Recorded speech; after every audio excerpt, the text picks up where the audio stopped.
Former Vice President Mike Pence taking his most direct shot at his one-time boss yet, openly criticizing former President Trump for his actions ahead of the January 6th Capitol riot. This during an event in Washington, D.C. just last night. The remarks come as Pence is considering a White House run of his own, and it opens him up for a likely retort from Trump. Correspondent Joe Khalil live for us in our nation's capital. And Joe, strong words coming from Pence.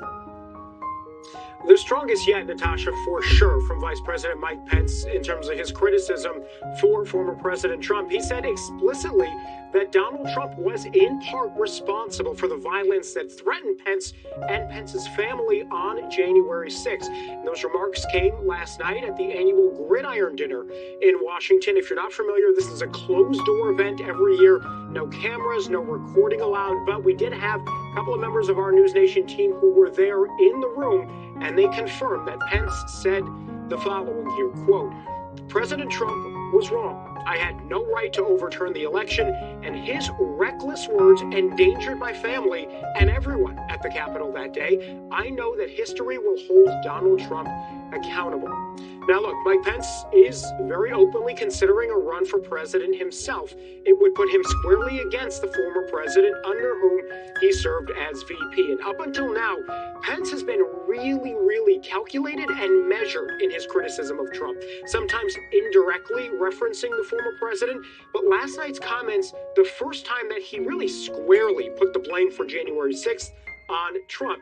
Now, Donald Trump has not yet responded. We expect he might. He's traveling to Iowa tomorrow to give a campaign speech in Des Moines. So far, though, no statements, no truths on Truth Social. So, those are some things that we're going to be looking at. Quick snapshot here of the early race as it stands now in Iowa when it comes to favorability. 44% of Republican voters in that state say that they like Trump a lot. Compare that to 42% who see Ron DeSantis as very favorable. That number, though, just 17% for Mike Pence and 16% for Nikki Haley.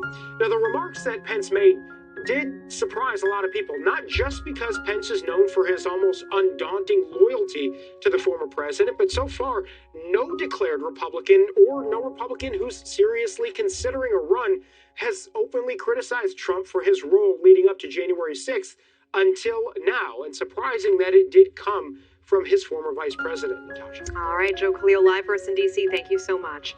And thank you for watching. Go to newsnationnow.com to find News Nation on your television provider. And don't forget to click the red subscribe button below to get more of News Nation's fact-driven, unbiased coverage.